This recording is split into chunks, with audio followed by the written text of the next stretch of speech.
have a visual of a flame in our chest.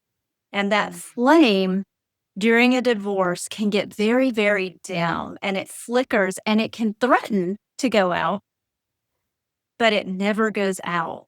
And a fierce woman rekindles that flame. She pumps oxygen back into it.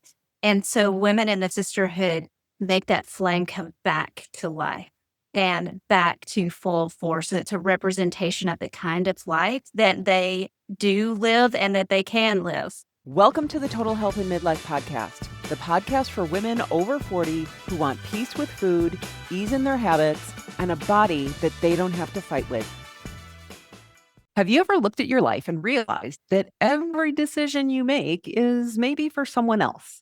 Maybe you spent years supporting your partner's career or driving kids to soccer practice, and now suddenly the house is quiet. The marriage is ending, the kids are gone, and you are standing in a black hole of just blankness, wondering who you even are when no one's asking, "Hey, Mom, what's for dinner?" Welcome. I'm your host, Elizabeth Sherman, and this is the Total Health and Midlife podcast. Today, I am talking with Julie Steed. Julie is a certified life coach and a national board health and wellness coach who specializes in helping women navigate the double whammy of divorce and the empty nest. We are talking about how to stop feeling like a victim of your circumstances and how to start a forced transformation into the person that you have always wanted to be. By the end of this episode, you are going to learn a non-linear way to find your true identity and build emotional resilience so that your ex can't control your mood anymore. How to use your decades of experience as fuel rather than feeling like you're back at square one. And how to turn a scary void into an adventure where you actually get to decide what you like to do on Saturday nights. So welcome, Julie, to the show. Welcome, Julie, to the podcast. Julie, I am so excited that you are here. So let's start off with telling the listeners who you are, what you do, and a little bit about yourself. Absolutely. I am so excited to be here with you, Elizabeth. My name is Julie. I am a certified life coach, a national board certified health and wellness coach, and the founder of the Fierce Sisterhood. But what I consider in all of this, my most important credential, if you will, is that I am also a divorced empty nester. And I started this coaching journey as a result of the very hard-won lesson that I found in my own divorce. So I'm really curious. So you are a national board certified health and wellness coach, but now you work with women who are going through divorce, maybe divorced, and also going through the change of empty nest as well. How did that transition happen? Tell me all about that. Absolutely. So when I found coaching, I reached in the middle of my divorce. And Elizabeth, I literally typed in on Google, how do I feel better during a divorce? And this is when I started to discover that there was even a coaching world out there. I had no idea about it. So I started doing research, reaching out to people I knew, and I first found out about health and wellness coaching. And there was a program at a university in their continuing ed department that was kind of one of those situations where it was low risk as far as investment goes and really high payoff in the solidity, the solidness of the program. I knew it would be a good program. And so that is where I started. And by the end of that program, I had found the life coach school and I recognized that there was more that I wanted to know.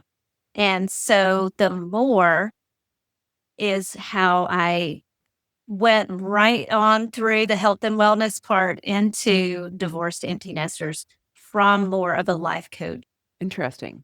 Okay. And you were interested in that because you were going through your own journey. Is that right? Yes. So tell me a little bit about that. Like, yeah, what was that like to be, and I'm assuming that you were in life coaching training or life coaching at the time that you were going through your divorce? Tell me about that. I was in the training program and I wound up getting a lot of fantastic coaching about my divorce because, of course, that was at the forefront of my mind. And we had so many practice sessions with each other that kept bubbling back up, even in the health and wellness part of it. And as you know, it's all connected.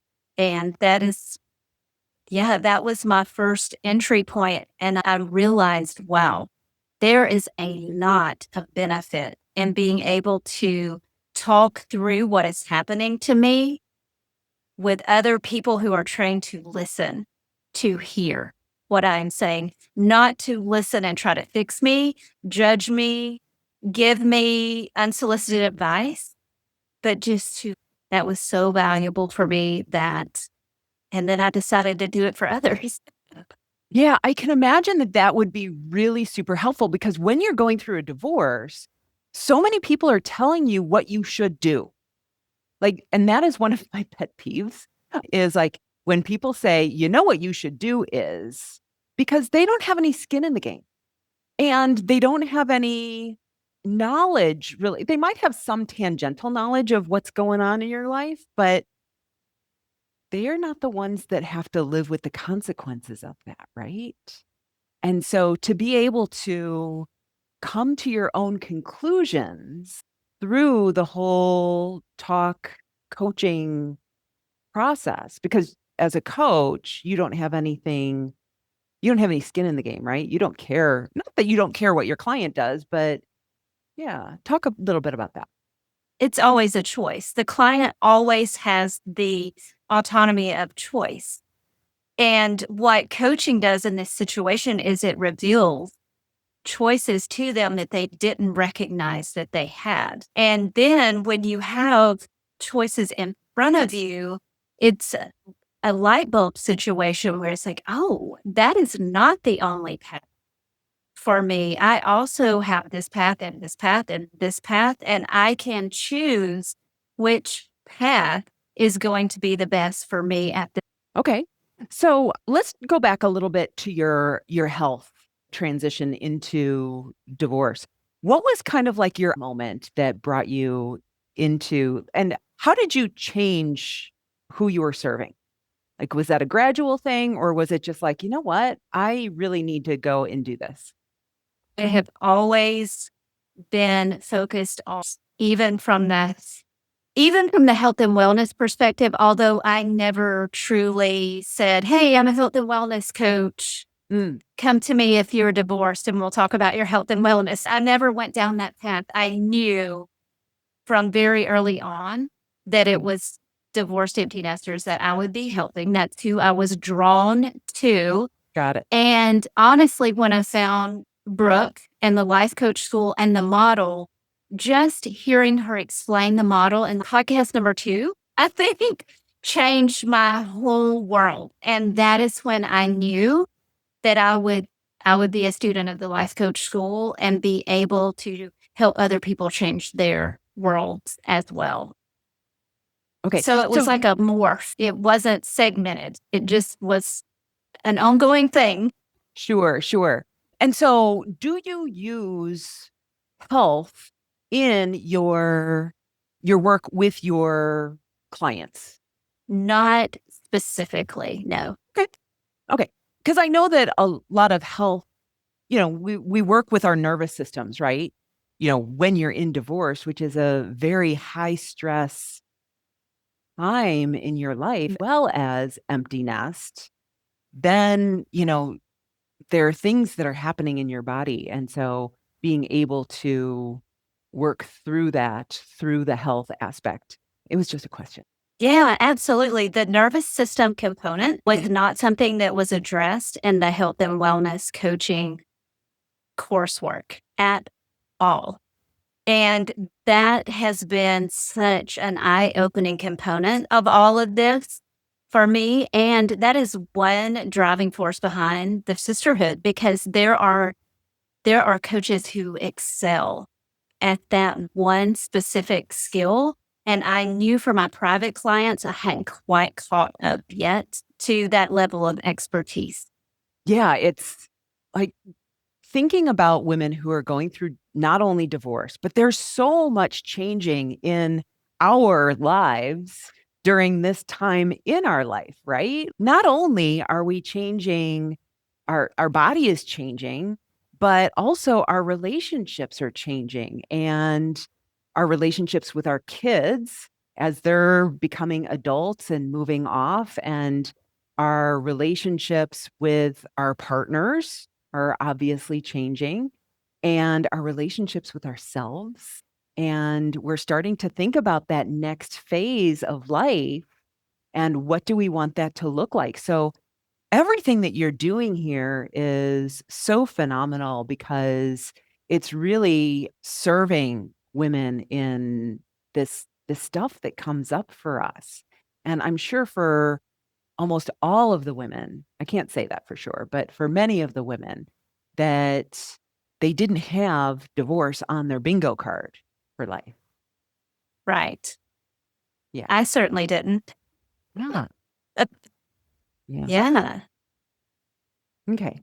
So going back, I was looking at your website, and on your website, you have something that says you support women who worked hard to support their spouses' careers and their children. And so, in your experience, what happens to women as they do that? So, let's talk a little bit about how women are. What's the mindset of women when when they're supporting their partners and they're supporting their kids? And then we'll talk about what happens when they enter your program. Sure. When you are married and you feel that you are supporting your partner and you are supporting your children, I won't speak for all women either, but my experience personally and from the clients who've spoken about this is it's for the greater good. It's the team. It's the team effort. And the one spouse is the primary breadwinner and the other spouse is the primary caretaker. And when those two things come together, they tend to work really well for a lot of people. But when that marriage dissolves, the woman's role is undervalued drastically in all of that.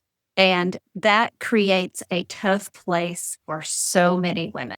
Yeah, because I think that societally, we see women as stay at home moms as not earning their keep, right? They are, when they go to the grocery store or when they buy things for their family or they buy things for themselves, they're using their partner's money, right? Because that person goes out and earns. And so for Yes. a lot of women, we have this weird relationship with money and survival and what's our place in the world. Our sense of self, Yeah.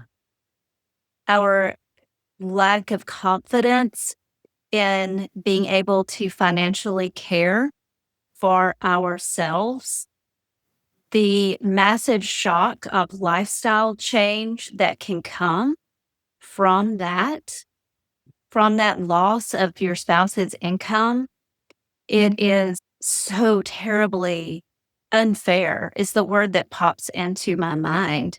And that story is the story that so many women bring with them into private coaching, into the sisterhood. And they are justified in that. They're not wrong. Yeah. So how do you work through that? We look at it as a story. This is not fair is one version of a story about their divorce. And so then what else can be true at the same time? Because believing that something is unfair Mhm. is it's almost like an argument with reality, even though that unfairness is an opinion, a thought, right? But it is what it is. And so if we just keep focusing on it's unfair, It's unfair. It's unfair. Our beautiful brains are going to take us and show us all the ways that it's unfair, and it isn't serving us. It it puts us firmly into the victim role.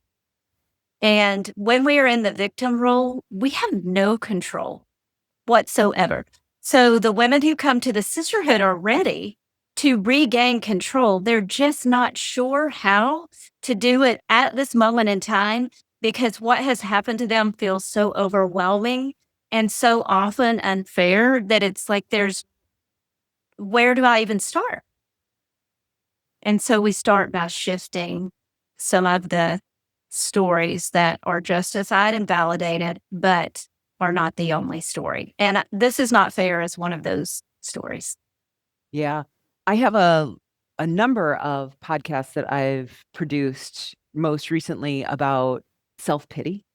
It's something that I have only recently started to recognize in myself, that story. And it's the story that I have isn't that it's unfair, but it's I have no choice. And so it, yeah, puts you in the victim role. And one thing that I've really been trying to recognize about self-pity is how it feels in my body. And it's a very subtle emotion because it doesn't really feel that different than sadness. And it it also feels, you said, very justified, but also it doesn't require us to change and it keeps us disempowered. And so being able to see, okay, what is in my control allows us to then do something about that. Yes, it might be unfair. Let's just assume that that's true. But what can we do about it now? When you're in the thick of things, Elizabeth, you know that that's so hard to ask ourselves that question. Absolutely. So hard. We need somebody else to say, yeah, it is unfair. And now what do we want to do about it? Yeah. Well, yeah, because yeah, you're not going to ask yourself that same question. I have, but it's pretty rare that I have that awakening and I'm like, "Oh, I'm in self-pity. Okay, now that I know that I'm in self-pity, what can I do to get out of it?" Yeah.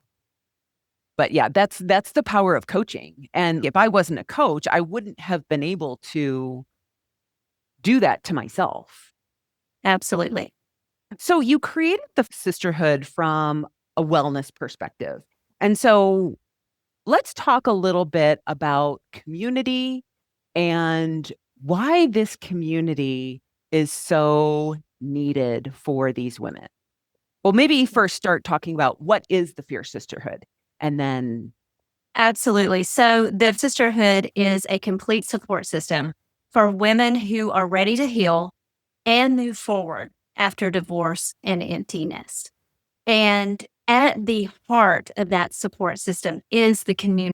And around the community component, there is work. There's nervous system regulation, there's coaching, there is yoga. All of these things are inside of the sisterhood. But that community is the core. And so many women that I meet are embarrassed, ashamed, devastated, and have completely isolated themselves, which is what I did as well. And their friends that they had when they were part of a married couple have taken sides or floated away completely. Oftentimes, their children don't want to hear anything else about the divorce. There's estrangement with adult children at times. Family members take sides. It's a very, very hard time to find community that you can really trust. And the community inside the sisterhood is a community that you can trust because every single woman is walking her own divorce and emptiness journey. And so we do that together, no judgment, only support and love in that walk. And the community aspect is just, it's so amazing. yeah. Yeah, when you were talking about how your the women are supporting their partners and taking care of their kids. I imagine that, it's very different for each woman, clearly, but that friendships in that time are probably before the divorce are probably very difficult or they're couple centric. And then, as you said, that when the divorce happens, either they pick sides or you just split apart because now you're a single woman, you're a divorcee, and the social stigma that goes along with that, and you don't get invited to as many, dinner parties or whatever because you're a single woman now. And that would be an odd number. So why would she want to hang out with a bunch of, couples, right? And so like I would have to imagine that a lot of friendships just kind of, I don't want to say disappear, but maybe they don't have the stamina to withstand that. Absolutely. And then also, given that we're talking about women in empty nest, I think that, empty nest brings up this other scenario where you had friendships of convenience, right? The friendships of parents of kids that play soccer. Do you see that a lot? That those, Absolutely. Yes. Especially with the women who were the at home moms and did all of the sports, did all of the driving to the sports, that was their that was their contribution. And all of a sudden it's all gone. The kids have gone to college and now they don't have that part of their lives. Their marriage is over. They don't have that part of their lives. It's just can be this black hole of blankness. Where do I go now that yeah, all of this that I have been accustomed to for decades has just not faded away, but abruptly ended? And it was not ever anticipated in so many cases. It's a scary precipice for yeah. so many people. Thinking about that, yeah, I can totally see that. And so, I love the phrase that nature abhors a vacuum. And so, like, that's all a vacuum. So, what I love about what you're doing then is you're putting intentionality back into that space where there is the void. 100%. Yes. Intentionality, learning again to have an imagination and imagining a whole different future than what you have been planning for 20 or 30 years. Learning who you are when there's not someone asking, "What's for dinner?" Yeah. Learning who you are when there's a weekend stretching out in front of you, and it's like, I don't even know what I like to do. Yeah. I have no idea when I don't have a spouse or kids making those decisions for me, either on purpose or by way of activities. I don't even know what I like to do. And so we do put the intention back in that. Let's find out and let's make it fun. Let's make this an adventure instead of a miserable slug up the mountain. Well, yeah, exactly. Because, so many women walk into perimenopause, menopause feeling like it's their death march. And so it doesn't have to be. We can create whatever we want to within this phase. And so I love that you're Yes. doing that. That made me think of something that I hear a lot is I'm starting over. I'm starting over. I'm starting over. I didn't think I would be starting over at this age. And like, whoa, whoa, whoa, whoa, whoa. You have decades of knowledge and experience under your belt. There is no way that you are starting over. Hmm. And the beauty of taking that knowledge and that experience and choosing what you want to keep and use as you move forward, that cannot be undervalued or dismissed as I'm starting over. I don't let that happen. Well, yeah, it's kind of like a reinvention. And I know that, the women who are going through divorce and empty nest aren't the only ones who are doing this. Many women, like myself, I have been trying to reimagine what I want this future to be. It's not just, I mean, for all of us, we grew up serving other people. And there's something that happens in this stage of life where we're like, hey, wait a minute, what about me? And what do I want? And so for so many women, we are rediscovering, what do I like? What books do I want to read? What movies? Where do I want to go in the world? What do I want my experience to be? Yes. You do not have to have a catalyst divorce to desire to reimagine, reinvent, redo. And you said, what about me? But divorce is what I call a forced transformation. You are going to transform no matter what you choose to do. You're either going to be miserable and kind of take the default autopilot route, or you can transform this into something amazing for yourselves. And there is a ripple effect of that ripples out to everyone important in your life, whichever way that you go. So why not have fun with it and create some adventure and reinvention with it while simultaneously acknowledging and processing that loss, acknowledging the grief. It's not just, okay, I'm going to have fun now. It's processing it, moving through it, enjoying every day, no matter where you are in the process, finding something to enjoy about your day, and then looking forward to the next day, however that looks for an individual, whatever that means for the place where you are right now, because we only have one life. And if we keep looking towards a destination, even if that destination is the day the divorce papers are going to be signed, you're going to sign them and then you're going to think, wait, I thought I would feel free. I thought I would feel liberated. I thought I would know who I am now or what I'm going to do next. And there are intention is required to do that and do it really well so that your transformation goes the direction you want. You know, as you were talking, the thing that kept looping through my mind was, you're from Georgia, so you probably know country music, right? Somewhat, yes. Not So my there's number that, one genre, but yes, it's well, there's that George Strait song called She Let Herself Go. Are you familiar with that? and reaching into the depths of my brain. I feel like Well, I've so heard it, but historically, but like when we were growing up, we heard about women who were in their midlife who would, quote unquote, let themselves go. And that was a bad thing, right? They right. didn't pay attention to their health and they didn't pay attention to their looks. And, you know, they just became frumpy. And in the course of this song, he talks about a woman who went through divorce and she let herself go on a date and she let herself go to a lake with her girlfriends. And in this letting herself go process, she became alive.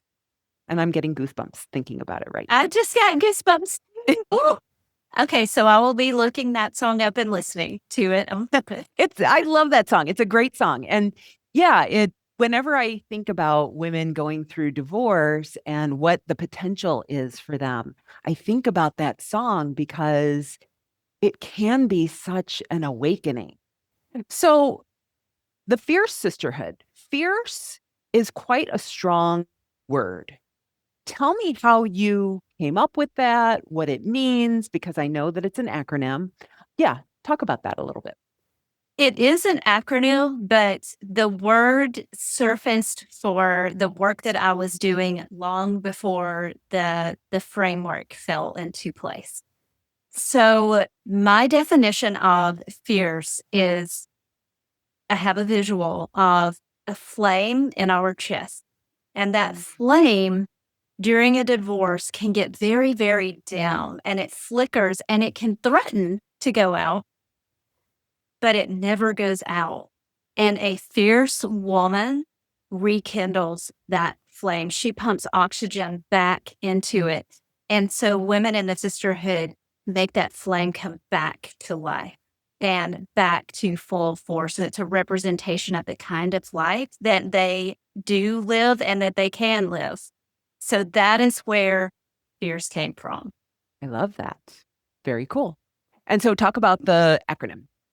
The framework. Okay. So the framework moves the sisters from where they are to where they want to be in a very non-linear way. So these 6 components are the components that I see women needing to spend some time with during and after the divorce and empty nest process. So finding your true identity, imagining your future. We talked about that need to relearn how to dream. That's imagining your future. Establishing emotional resilience, which means all the things about emotions, right? Becoming an emotional adult, not letting your ex control your emotions, not letting a child off the cuff remark about your divorce control your entire day, sink your entire day. There's so much work we can do with emotion. Oh my gosh. Like just thinking about that right now is just overwhelming to me. Like, how do you go through a divorce and not say, well, he causes this to happen to me? Yeah, just daunting. Absolutely. Well, you do. We all do. And I think we all need a little bit of time in that space. We don't try to rush from it, Yeah. but also there comes a time where it's like, I can't, like, I got to get him out of my life and my mind. Right. And so establishing that emotional resilience, it just works wonders for all of us, but especially for women and their relationships with their ex, whatever that looks like. So let's see, the next letter is R, and that is revitalize your body because of all of the changes that are happening, because of the ways that we often choose to manage our emotions when we don't have emotional resilience, because of the ways that divorce zaps our energy. And in order to feel vital, you need energy. And so, how do you create that energy when you don't have any energy to create it? Well, how do we fall in love with our bodies now? All of those things are so important. And, I think about it, just if you think about it from a dating perspective, you hate your body, you don't feel at home in it, you're miserable. How are you supposed to enjoy meeting new people? And so that's just one example of why it's so important to revitalize your relationship with your body. Create transformation is the next one. And you can make a conscious decision to create transformation in your life and to keep it going. It's not a destination. It is a journey. It's a way of being. It's a way of moving. And then the last E in fierce is to embrace your new life, because the more we fight, the more we push it away, the harder it's going to be. It. So if we can learn to just pull it in and hug it and give in a warm embrace, and then see where it takes us, it becomes so much, everything becomes so much. So that is the acronym, and it grew from that vision I had of that flame inside of the fierce woman. Amazing. So you often do challenges you have a private Facebook group, is that right? And I in do have a addition to private Facebook. the paid group? Correct. Okay. And so for the women who are listening who might be thinking about divorce, who are actually going through divorce, they can join your group. Is that right? Absolutely. We would absolutely love to have them inside the sisterhood on the group page in the challenge, wherever they're comfortable starting out. So the private Facebook group is Create Your New Life After Divorce and Empty Nest. It has a little bit of a different name. So Create Your New Life After Divorce and Empty Nest. And for people listening, there are 3 very simple questions to join the group that you have to answer the questions to join the group. And then that is just one community of women where you can learn that you are not alone, and you can stay up to date on things. The Better Because of Divorce Challenge, which right now I run every month. And so the next Better Because of Divorce Challenge will be held at the end of February. And the best way to stay updated about when and where that starts and get all of the details is to be on that private Facebook group page. Terrific. Terrific. Is there anything else that people need to know about you, about what they're going through? Yeah.